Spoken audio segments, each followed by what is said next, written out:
आज की इस वीडियो में मैं आप लोगों को बताऊंगा कि पाइथन पांडास क्या होता है और कैसे आप पाइथन पांडास को इफेक्टिवली अपने डाटा साइंस और मशीन लर्निंग के प्रोजेक्ट में इस्तेमाल कर सकते हैं। पांडास एक पाइथन की लाइब्रेरी है जो आप लोगों को डाटा एनालिसिस करने में मदद करता है। ये डाटा मैनिपुलेशन से लेकर डाटा क्लीनिंग और डाटा प्री प्रोसेसिंग तक आपको मदद करता है। आज की इस वीडियो में हम देखेंगे कि पांडास को कैसे आप लोग यूज करते हैं कम से कम टाइम में और कैसे आप लोग पांडास से ज़्यादा से ज़्यादा डाटा एनालिसिस कर सकते हैं। So let's get started. तो सबसे पहले हमें हमें स्टार्ट करने के लिए दो चीज़ों की ज़रूरत होगी। सबसे पहले कि पाइथन आप में इंस्टॉल होना चाहिए। सेकंड चीज़, जुपिटर नोटबुक आपकी सिस्टम में इंस्टॉल होना चाहिए। ठीक है, यहाँ पे हम जुपिटर नोटबुक का एक्सटेंशन यूज़ कर रहे हैं जो कि वीएस कोड में मैंने इंस्टॉल कर रखा है। इसका ये कैसे सेटअप होता है इसका लिंक मैंने ऑलरेडी ऊपर कार्ड में दिया हुआ है, आप वहाँ जाके भी देख सकते हो।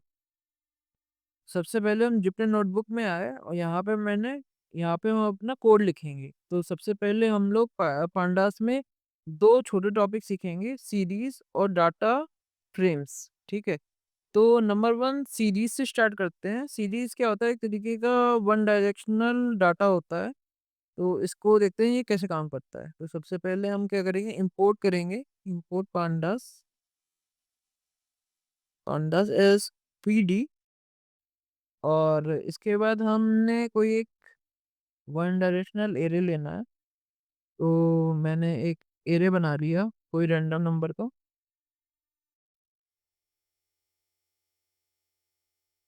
इसके बाद मैं क्या करूँगा, एक सीरीज बनाऊंगा। तो सीरीज पांडास में कैसे बनती है, उसके लिए हमने जो इंस्टेंस बनाया है ना, ये पीडी, इसी इंस्टेंस से हम एक सीरीज निकालेंगे।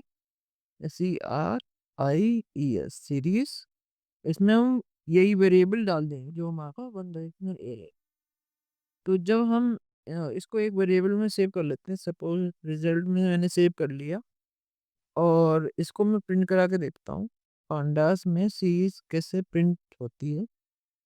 इसके बाद जैसे ही मैंने कंट्रोल इंटर किया, या आप रन ऑल पे क्लिक भी कर सकते हो, तो देखिए आप यहाँ पे इसकी इंडेक्स आ गई, यहाँ पे वो वैल्यूज आ गई जो सीरीज में थी।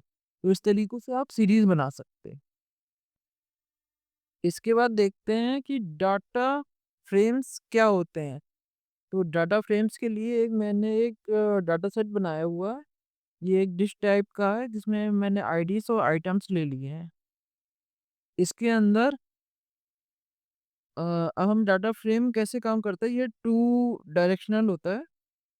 तो मैं क्या करूँगा, P D dot data frame लिखूंगा। ठीक है, और इसके अंदर मैं डाटा ARR पास कर दूंगा। इसको जैसे ही मैं पास करूंगा तो इसका रिजल्ट को मैं सेव कर लेता हूँ एक वेरिएबल में और इसको प्रिंट करा के देखते हैं। रन ऑल पे क्लिक करते हैं।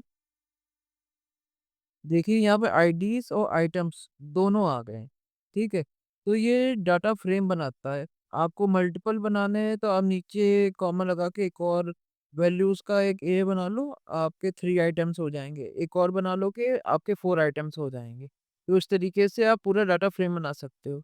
इवन आप इसको CSV में सेव भी कर सकते हो। ठीक है, हमने सीरीज देख ली, हमने डाटा फ्रेम्स देख लिए कि क्या होते हैं। ठीक है, सीरीज सिर्फ एक ही कॉलम्स की होती है, लेकिन डाटा फ्रेम्स मल्टीपल कॉलम्स के होते हैं। वहां पे आप मल्टीपल कॉलम्स ऐड कर सकते हो। ठीक है, इसके बाद हम लोग एक CSV को रीड करके देखेंगे कि पांडास में CSV रीड कैसे होती है, और उस पर कुछ ऑपरेशन करके देखेंगे। तो मैंने एक CSV यहाँ पे ली हुई है, प्राइस लिस्ट डॉट CSV। ठीक है, यहाँ पे इसका प्रीव्यू दे सकते हो, इसमें एरिया है और प्राइस है। तो चलिए हम लोग इसको रीड करते हैं कि पांडास में ये कैसे रीड होता है। तो इसके लिए सबसे पहले हमें क्या करना होगा, इसका इंस्टेंस जो पीडी है डॉट, इसके अंदर होगा रीड अंडरस्कोर CSV, एक फंक्शन होता है। यहाँ पर हमें पाथ देना होगा। तो हमारा पाथ क्या होगा, करंट पाथ में CSV एक फ़ोल्डर है, उसके अंदर प्राइस लिस्ट है, ठीक? इसको रन करके देखेंगे। प्रोबेबली ये इस पाथ से नहीं लेगा। इसके लिए मुझे एक यहाँ पे इस फाइल का एक पाथ होगा, कॉपी पाथ करने का ऑप्शन होगा।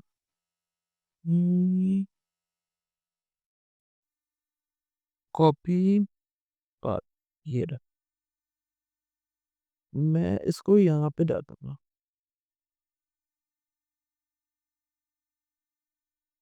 अब मैं कंट्रोल रेनॉल्ड पे क्लिक करूँगा।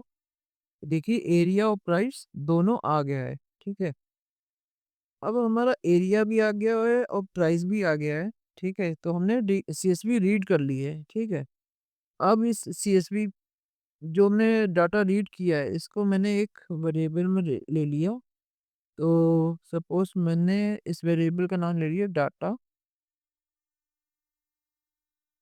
अब मैं डाटा को प्रिंट करा के भी देखूँगा ना, तो भी यही चीज़ शो करेगा। सेपरेटली भी आप प्रिंट कराना चाह रहे हो, तो भी आप रेनॉल्ड पे क्लिक करो, देखिए यही सेम डाटा आ गया, ठीक है? अब ये डाटा पे मुझे कुछ ऑपरेशन परफ़ॉर्म करना है। सपोज़ कि मुझे इसका टॉप के ये 5 रिकॉर्ड्स हैं, ठीक है? इसमें एक मेथड होता है डाटा डॉट हेड। इसमें आप जब कोई नंबर नहीं देते हो, तो ये टॉप के 5 रिज़ल्ट प्रिंट कराएगा। लेकिन अगर आप इसको टॉप के 2 बताओ, तो आपके सिर्फ़ 2 रो ही रिटर्न करेगा, ठीक है? देखिए, सिर्फ़ ये 2 रो रिटर्न किया इसने। अगर आप 1 डिफाइन करोगे, तो 1 रो रिटर्न करेगा, ठीक है? इस तरीके से ये हेड चलता है। अगर आप यहाँ पे डिफाइन नहीं करोगे, तो टॉप की जो 5 रोज़ है ना, वो रिटर्न करेगा। ऐसे ही डाटा के अंदर एक टेल भी होता है। अगर आप इसमें टेल डिफाइन नहीं करोगे, तो ये बॉटम की 5 रोज़ रिटर्न करेगा। अगर आप यहाँ पे डिफाइन कर दो कि मुझे भाई लास्ट की 2 रोज़ ही दिखाओ, और आप चला के देखोगे कोड को, तो ये लास्ट की 2 रोज़ प्रिंट करेगा। लास्ट की 2 रोज़ क्या है? अ, 3600 एंड 4000, 3600 एंड 4000। सो ये लास्ट की 2 रो प्रिंट कर रहा है, ठीक है? तो तरीके से आपने ये ऑपरेशन करके देखा। आप अगर आप सिर्फ़ एरिया को निकालना चाहते हो, सिर्फ़ एरिया का कॉलम निकालना चाहते हो, तो आप क्या करोगे? यहाँ पे प्रिंट लिखेंगे और लिखेंगे डाटा और यहाँ पे लिख देंगे एरिया।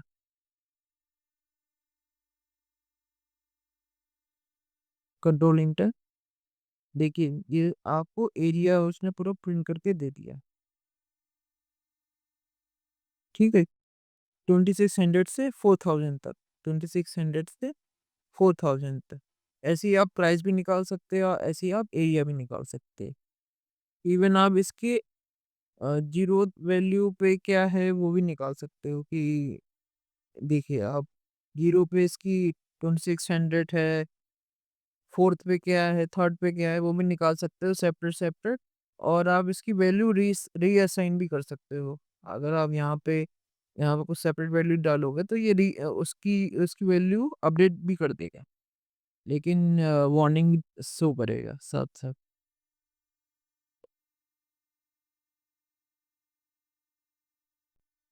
इसके बाद हम लोग कुछ और एडिशनल ऑपरेशन की बात करेंगे। जैसे कि ये हमारे पास CSV है, और मुझे इस कॉलम एरिया कॉलम का ना मैक्सिमम निकालना है, ठीक है? तो मैं कैसे निकालूँगा? df1 डॉट एरिया का नाम लेंगे, एरिया, ठीक है? और अगर मुझे इसका मैक्सिमम निकालना है, मैक्सिमम नंबर कौन-सा है इसमें, तो मैं यहाँ पे मैक्स लिखूँगा और देखूँगा कि देखिए 4000 आ गया मैक्सिमम नंबर। अगर मुझे इसका मिनिमम नंबर निकालना है, ठीक है? तो मैं क्या करूँगा? को लिखूँगा,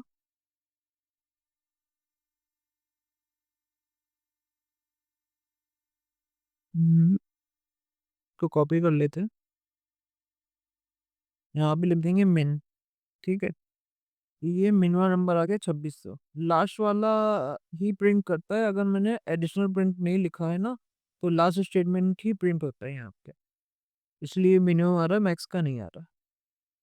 इसके बाद हम लोग देखते हैं, मिनिमम निकाल दिया, मैक्स निकाल दिया। अगर मुझे इसमें निकालना है कितने काउंट हैं, तो कितनी टोटल कितने काउंट हैं, कितनी रोज हैं, तो उसको निकालने के लिए काउंट एक वेरिएबल होता है। इससे आप निकाल सकते हो कि पूरी सीट में कितना काउंट है, तो ऐसे निकाल सकते हो। अगर सिर्फ एरिया का निकालना है या प्राइस का निकालना है, तो आप देखोगे डी एफ बनाम एरिया डॉट काउंट कैसे निकालेंगे। ठीक है, तो आप डॉट काउंट यूज़ करोगे, आपका काउंट निकल जाएगा। अब एक और मेथड होता है, अगर मुझे एरिया का मीन निकालना है, तो मीन देखिए आप, 3200 निकल गया आपका मीन मीन मेथड से। अगर मुझे इसका मीडियन निकालना है या तो मैं मीडियन निकाल सकता हूँ। ठीक है, ये निकल गया 3200। और अगर मुझे इसका एच डी निकालना है, तो मैं एच डी भी निकाल सकता हूँ। देखिए 540 आ। तो ये कुछ मेथड्स हैं जिससे आप डाटा पे ज़्यादा एनालिटिक्स भी कर सकते हो। ठीक है, और बहुत सारी चीज़ें आप डी वन डॉट डिस्क्राइब से भी जान लोगे, जो मैंने ऑलरेडी पहले बताया हुआ था। ये आपको बहुत सारे ऑपरेशन पहले ही करके दे देता है। Count, mean, H D mean, 25% कितना है, 50% कितना है, 75% कितना है, मैक्स कितना है। तो ये सारा कुछ हर कॉलम का निकाल के दे देता है। तो एरिया के लिए 5 काउंट्स है, मीन 3280 है, एच डी 540 है। इस तरीके से वो सारा कुछ आप निकाल के देख सकते हो। इसके बाद एक और चीज़ हम देखते हैं इसमें,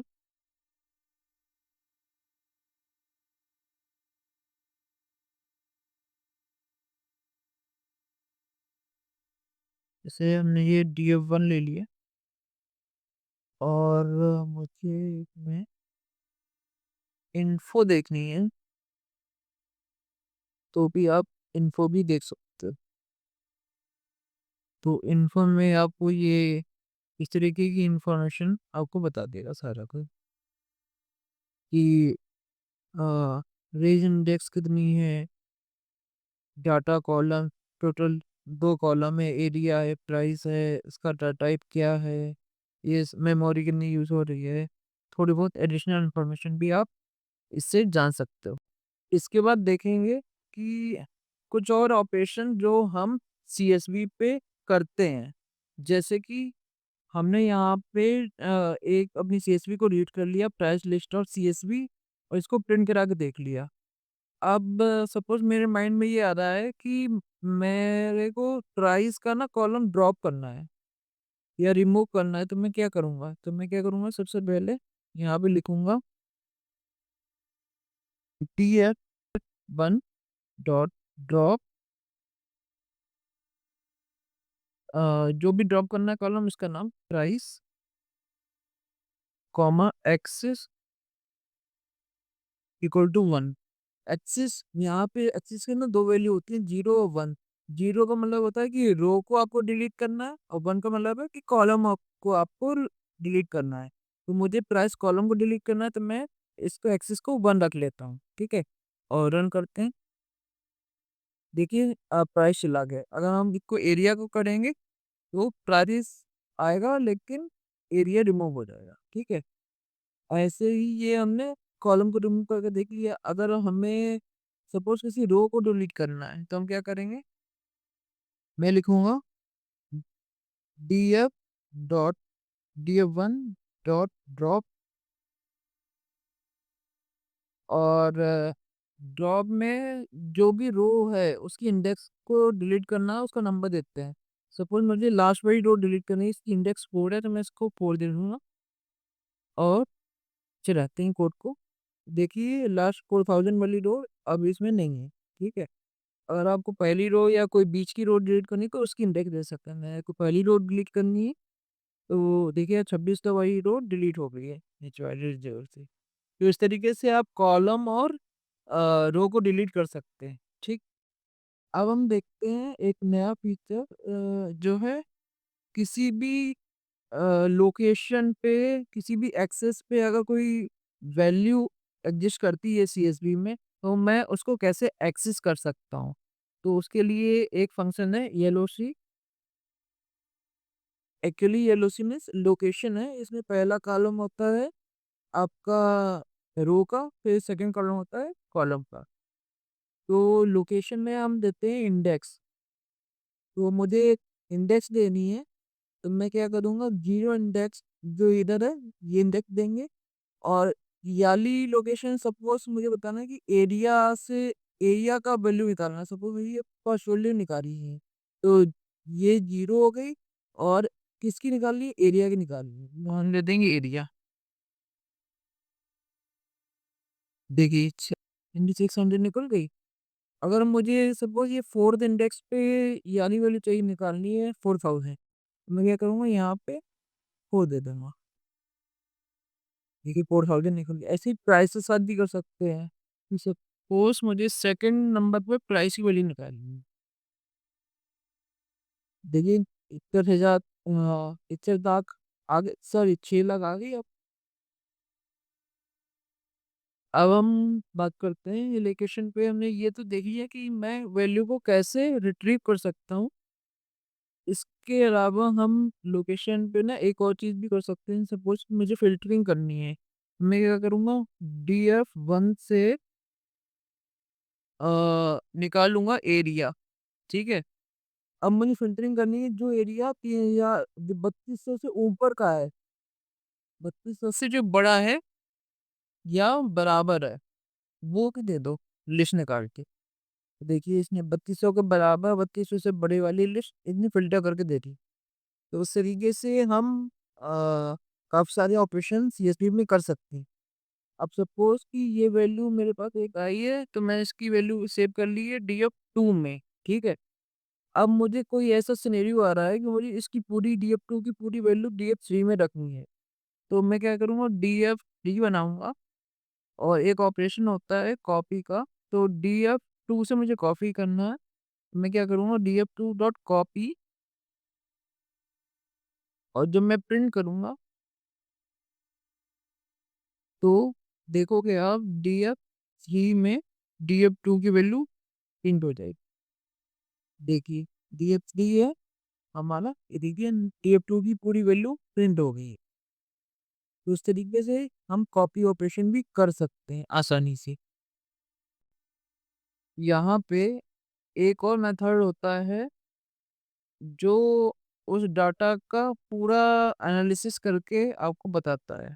तो उस मेथड का नाम है डिस्क्राइब। तो हम इसको कैसे देख सकते हैं, डाटा डॉट डिस्क्राइब। इसको जैसे ही आप कॉल करोगे और रन करोगे तो यहाँ पे ये सारी रो का ना काउंट बता देगा कि 5 काउंट है, इसका मीन ये है, 25% ये है, 50% ये है, 75% ये है, मैक्स ये है। ऐसे ही प्राइस का भी बता देगा। तो ये पूरा डाटा का एनालाइज करके देता है। तो ये बहुत ही यूज़फुल मेथड है। इसके बाद हम लोग जो हमारे पास डाटा है उसमें उसकी क्लीनिंग कैसे करेंगे, उसकी प्री प्रोसेसिंग कैसे करेंगे, इसको देखते हैं। तो सपोज़ हमने एक सीएसवी ले रखी है, इसको जब मैंने प्रिंट कराया और रन किया, सॉरी, जब मैंने इसको रन किया तो यहाँ पे ये डाटा आया है। अब इस डाटा में आप देखोगे कि 32,000 वाली ये सेकंड एंड थर्ड रो है, ये आइडेंटिकल है, ये बिल्कुल सेम है, ठीक है? थर्ड रो सेकंड और थर्ड रो सेम है। अब ये दोनों रो सेम है तो हमें ये दोनों रो नहीं चाहिए, हमें इन दोनों में से कोई एक रो चाहिए। तो इसके लिए हम क्या करेंगे, सबसे पहले हम रो लिखेंगे। एवं चेक करते हैं कि रो जो है वो डुप्लीकेट है कि नहीं है। तो उसके लिए एक मेथड होता है डुप्लीकेटेड।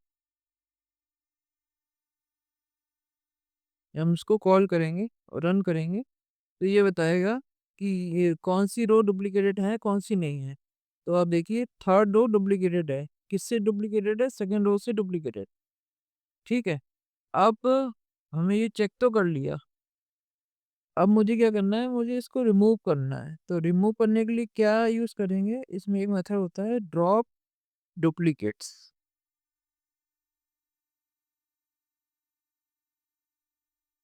ठीक है। इस ड्रॉप डुप्लीकेट्स के बाद जब आप इसको रन करोगे तो देखोगे कि आप 32,000 वाली जो लाइन है वो रिमूव हो गई है। मतलब थर्ड रो जो डुप्लीकेट आ रही थी वो रिमूव हो गई। अब देखिए 0 1 2 आ रही, थर्ड नहीं आ रही, फोर्थ और फिफ्थ आ रही। ठीक है। तो इस तरीके से हम चेक कर सकते हैं कि डुप्लीकेट वैल्यू कौन सी है और रिमूव बिल्कुल सेम डुप्लीकेट वैल्यू को रिमूव कर सकते हैं। अगर पूरी पूरी रो डुप्लीकेट होती है तभी इस ड्रॉप डुप्लीकेट मेथड से रिमूव होती है। अगर एक दो वैल्यू डुप्लीकेट है तो वो रिमूव नहीं होंगी। उसे आपको मैन्युअली सही करना पड़ेगा अगर वो सही करना है तो वहाँ पे आपको। अब इसके बाद देखते हैं कि सपोज कि हमारे पास यहाँ पे एक बार रिफ्रेश करते हैं डाटा को। हाँ, यहाँ पे हमारे पास नैन आ रहा है। तो मुझे यहाँ पे नैन नहीं चाहिए, मुझे यहाँ पे वैल्यू चाहिए। तो इसको कैसे सही कर सकते हैं? या तो एक तरीका है कि हम इस रो को रिमूव कर दें। रिमूव करने के लिए ड्रॉप मेथड तो हमने देखा है, उसके लिए हम इंडेक्स देनी पड़ेगी। ठीक है। देखिए हमारे पास अगर हजारों लाखों का डाटा है तो वहाँ पे ड्रॉप मेथड काम नहीं आएगा आपको। तो हमें क्या करना पड़ेगा? एक मेथड होता है df1 dot drop N A. ठीक है। जब आप इसको कॉल करोगे तो देखोगे कि ये 5000 वाली जो लाइन है जिसमें एन एन था वो अपने आप रिमूव हो गई है। ठीक है। तो ये काम होता है ड्रॉप एन ए का। ठीक है। इसके बाद हम देखते हैं, हम फिर से डाटा को रिफ्रेश कर लेते हैं।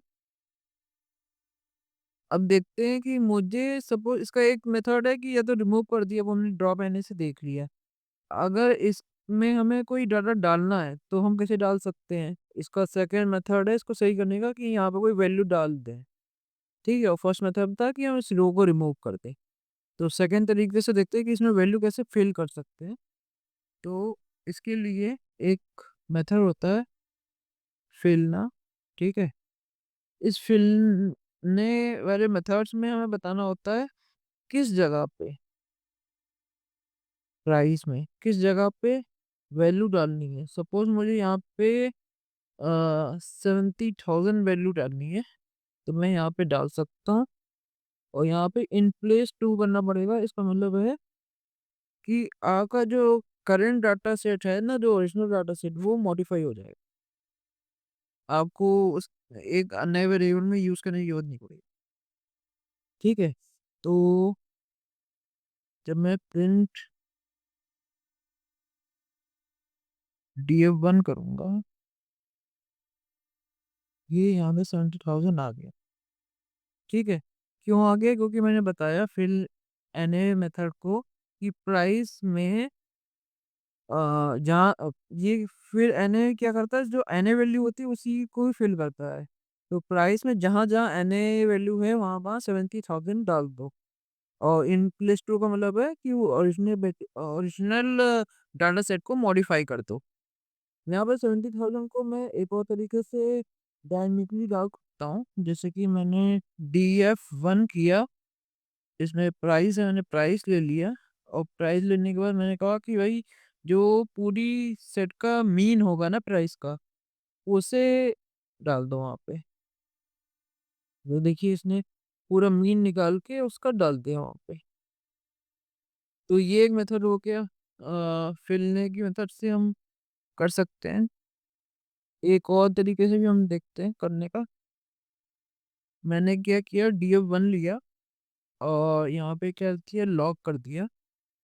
अगर मुझे ये पता है कि फिफ्थ रो पे है तो मैंने क्या किया, फिफ्थ रो ले लिया, लोकेशन बता दी, प्राइस है और उसकी वैल्यू बता दी क्या वैल्यू अपडेट करनी है? सपोज मैंने 70,000 करनी है, 70,000 करती, 1 किया,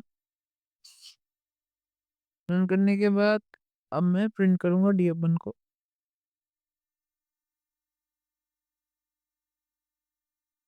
देखिए 70,000 आ गई। तो ये लॉक मेथड से भी हो गया। फिर अरे मेथड से भी हमने ये सेम काम किया था। यहाँ पे भी आप मीन निकाल के डाल सकते हो, कोई प्रॉब्लम नहीं है। ठीक है, अब हम एक और तरीके देखते हैं। अभी हम इस लाइन को ओपन रहने देते हैं। ठीक है, अभी मेरे पास करंट डाटा सेट क्या है कि जिसमें 70,000 पड़ा हुआ है। अब मैं क्या कहता हूँ कि सपोज एक कंडीशन बेस्ड लॉजिक लगाते हैं जो आपको रियल प्रोजेक्ट में काम आएगा। तो हम बनाते हैं एक फॉर लूप और कहते हैं इसमें एक्स है और हम कहते हैं DF1 की इंडेक्सेस को इटरेट करो। ठीक है, और इटरेट करने के बाद जहाँ पे एक्स है ना, यहाँ पे क्या मिलेगा मुझे 0 1 2 3 4 ऐसा सब मिलने लग जाएगा, इंडेक्सेस मिलने लग जाएंगे। ठीक है, अब मैं क्या करूँगा, DF1 की लॉग मेथड से मैं यहाँ पे ना एक इफ कंडीशन लगा देता हूँ। इफ DF1 की लॉग में की एक्स पोजीशन पे प्राइस में DF1 की एक्स पोजीशन एक्स इंडेक्स की प्राइस में प्राइस की वैल्यू अगर छोटी है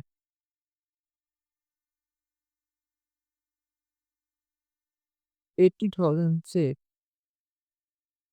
तो क्या करूं मैं, DF1 के लॉग मेथड से एक्स की सेम प्राइस वाली लोकेशन पे, सेम एक्स लोकेशन पे प्राइस कॉलम में मैं कुछ वैल्यूएशन कर देना चाहता हूँ। तो मैं DF1 की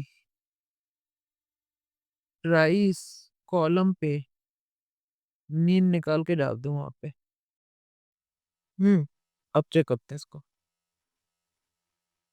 तो देखिए यहाँ पे इसने 52,000 डाल दिया उस लोकेशन पे जहाँ पे इसका जहाँ पे वैल्यू 70,000 80,000 से नीचे थी।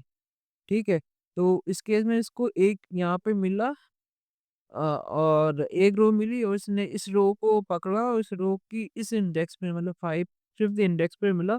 फिफ्थ इंडेक्स पे इसकी वैल्यू में इसका मीन निकाल के डाल दिया प्राइस का। तो आप इस तरीके से भी कर सकते हो। तो अभी हमने क्या-क्या सीखा? फिल एनए सीखा, ड्रॉप एनए सीखा, ये लूप इटरेशन भी सीखा, इंडेक्सेस से डायनामिकली हम कैसे डाटा डाल सकते हैं, ये भी सीखा। अब हम अगले चैप्टर में प्लॉटिंग सीखेंगे। तो तब तक अगर आपने हमारे चैनल को सब्सक्राइब नहीं किया है, तो आप हमारे चैनल को सब्सक्राइब करिए पहले, जिससे कि हमारे आने वाले वीडियोस आपको इन्फॉर्मेशन आपको मिलती रहे हमारे वीडियोस की। इसके बाद हम लोग देखेंगे कि जेसन अगर हमारे पास ऐसे डाटा सेट आ जाए तो हम कैसे उसको रीड करेंगे। तो इसके लिए हम लोग क्या करेंगे, सेम पीडी डॉट एक हमारे पास फंक्शन होगा रीड अंडरस्कोर जेसन, हम इसको यूज़ करेंगे। यहाँ पे हम क्या देंगे, पाथ देंगे। पाथ कहाँ से देंगे कि हमारे पास एक ये जेसन फाइल है हेल्थ और जेसन, इस जेसन को हम क्या करेंगे, इसको कॉपी पाथ कर लेंगे। हम ही फाइल में आएंगे, यहाँ पे इसका पेस्ट करेंगे लिंक, कंट्रोल इंटर दबाएंगे। देखिए यहाँ पे हमने जेसन को रीड कर लिया है प्रॉपर। इसकी duration, pulse, max pulse, X pulse, calories सब कुछ आ गया है। ठीक है, तो अब यहाँ पे इस तरीके से जेसन को भी रीड कर सकते हो, सीएसवी को भी रीड कर सकते हो, ऐसे ही एक्सएलएस होता है उसको भी रीड कर सकते हो। यहाँ पे एक और फंक्शन है रीड अंडरस्कोर एक्सेल, आप इससे एक्सेल फाइल को भी रीड कर सकते हो। ठीक है, ये यहाँ पे जेसन है, ये नहीं रीड होगी, एक्सेल फाइल के लिए एक्सेल फाइल होनी चाहिए तब वो रीड हो जाएगी। इसके बाद हम लोग प्लॉटिंग करके देखेंगे कि जो भी डाटा सेट हमारे पास है एरिया और प्राइस का, इसका प्लॉटिंग कैसे होगा। तो प्लॉटिंग करने के लिए एक लाइब्रेरी यूज़ होती है जिसे कहते हैं मैटप्लॉटलिब। हम इसके आगे वीडियो बनाएँगे मैटप्लॉटलिब की। अभी के लिए हम मैटप्लॉटलिब से इसको प्लॉट बना के दिखाते हैं। मैटप्लॉटलिब हमने इंपोर्ट किया। इसमें होता है पाइपलॉट एज़ पीएलडी। अब हम क्या करेंगे, बीएफ1 जो हमारा डाटा सेट है, इसके अंदर प्लॉट नाम का एक मेथड होता है, इसको कॉल करते हैं। ये क्या करता है, प्लॉटिंग करके सेट कर देता है। अब सेट तो कर दिया लेकिन दिखाएगा कौन? दिखाएगा मैटप्लॉटलिब। तो इसका इंस्टेंस क्या है मैटप्लॉटलिब का? पीएलटी। और पीएलटी को हम कैसे शो करेंगे? पीएलटी डॉट शो मेथड से। तो जैसे ही हम इसको रन करेंगे हमारा चार्ट रेडी हो जाएगा।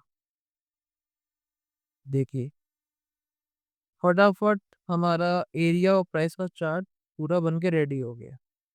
आने वाली वीडियोस में मैं इसका प्रॉपर मैटप्लॉटलिब की पूरी लाइब्रेरी पे एक क्रैश कोर्स लाऊँगा। इसमें फुल डेप्थ में बताऊँगा कि चार्ट्स कैसे काम करेंगे और जो हमने डाटा सेट मॉडिफ़ाई किया है और प्री प्रोसेसिंग करने के बाद जो डाटा सेट को मुझे देखना है और उसके बहुत सारे वेरिएशन क चेक करने हैं, वो सारा कुछ हम मैटप्लॉटलिब से करेंगे। तो वो अगली वीडियोस में हम देखेंगे। तो अगर आपने हमारे चैनल को अभी तक सब्सक्राइब नहीं किया, प्लीज़ डू सब्सक्राइब। अगर आपको हमारी वीडियोस अच्छी लग रही हैं, तो लाइक आवर वीडियोस, जिससे कि हमारा ऐसे चैनल्स का मोटिवेशन बना रहे और हम लोग अच्छी वीडियोस डालते रहें।